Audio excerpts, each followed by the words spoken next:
Continuing on with Chapter 15, we're focusing on the reform movements occurring in the United States after the Second Great Awakening. Remember, this is a religious revival in American society, and the focus of the reform movements, or the link to these reform movements, is creating a perfect Christian kingdom here on earth, with middle-class women being at the heart of these reform movements.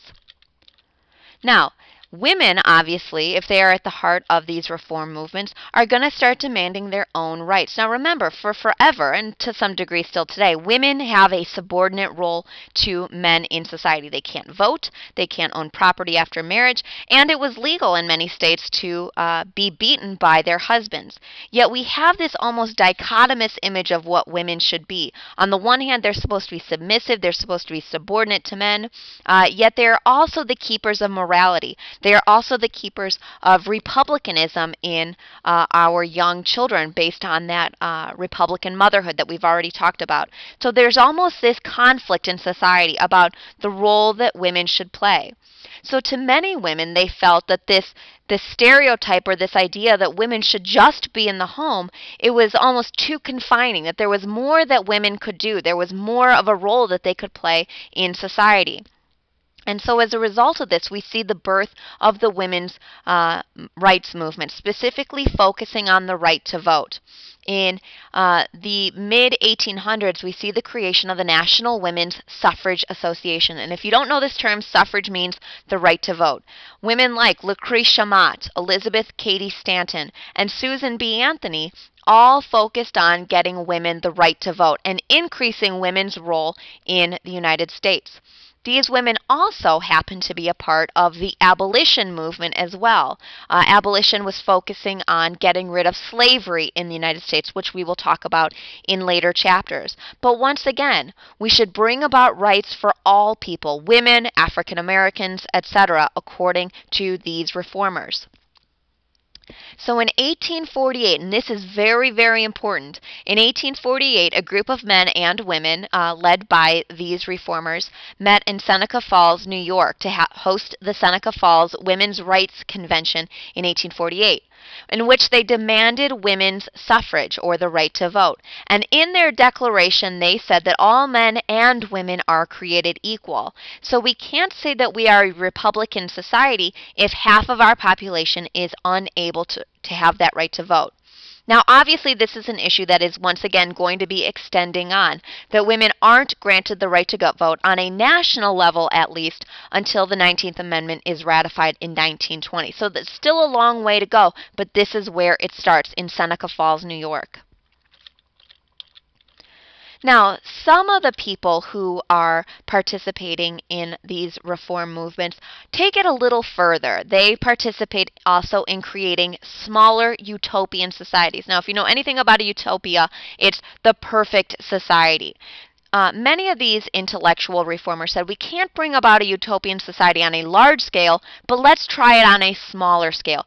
These are almost the hippies of the 1800s at this time, focusing on communistic type living. People like Robert Owen in 1825 founded New Harmony, Indiana, with 1,000 people, focusing on communistic style living, or what he deemed to be a utopia. Brook Farm in 1841 formed in Massachusetts, focusing on Transcendentalism, which we'll talk about here in a second. And finally, my favorite group of all is the Oneida community in 1848 New York. These are a very radical group of people. They focus on free love, meaning anyone should get with anyone. They focus on birth control in order to create the perfect race of people, also known as eugenics. But this was a communistic style of living. Now, for the most part, all of these groups failed because they couldn't keep up with free enterprise America, or the capitalist society that is America. But it is an attempt on their part to bring about these reforms on a smaller scale. Now, speaking of Transcendentalism, and some of you have probably learned about this already in your English classes, but Transcendentalism, this is a favorite, particularly among literature at this time. This is considered the golden age of American literature, focusing its attention around New England between 1825 and 1850. And the idea of Transcendentalist writers, it's kind of a lot of hodgepodge influences, Puritanism, Romanticism, etc. And Transcendentalist says that truth transcends your senses. You have to use your inner light to gain access to God, or who they called the Oversoul. Once again, these are the hippies of the day. That truth transcends knowledge, and that we have to use our inner light in order to understand what's going on.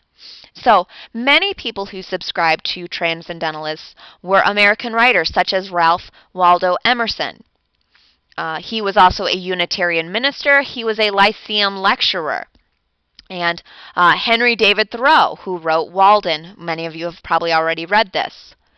He's also known, aside from writing Walden, for writing an essay known on the duty of civil disobedience, which we will talk about later on.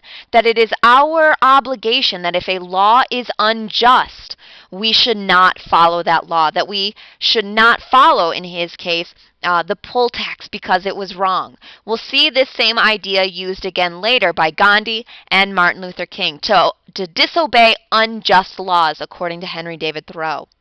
And finally, Walt Whitman, a favorite American poet, also subscribing to the idea of Transcendentalism. Now, this very fluffy, this very hippie-ish style American literature has a counterpoint at this time, these literary dissenters. So to many of the American literary dissenters, looking at the Transcendentalists, they kind of want to puke. It shouldn't all just be focused on human goodness and human progress. That is not the reality that is life. People like Edgar Allan Poe, Nathaniel Hawthorne, and Herman Melville serve as the counterpoint to those Transcendentalist writers. Edgar Allan Poe, a short story writer, focusing on the morbid, focusing on horror, like The Raven or The Fall of the House of Usher, which I'm sure many of you have read.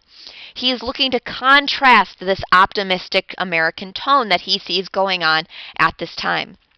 Nathaniel Hawthorne, who actually was a descendant from one of the Salem witchcraft trial judges, wrote The Scarlet Letter. Once again, his writing focusing on the dichotomy that is good and evil within American society. And then finally, Herman Melville, who wrote Moby Dick. Moby Dick, according to many English teachers, is an allegory for God. And if you've read Moby Dick, you know that the character within Moby Dick is looking to find Moby Dick so he can kill the great white whale. So once again, a very, very dark take on American society. And so overall, what we are looking at this time, the Second Great Awakening and those religious undertones that are influencing every part of American society, the reform movements, American literature, and then also this contrasting literature that was going on during this time as well.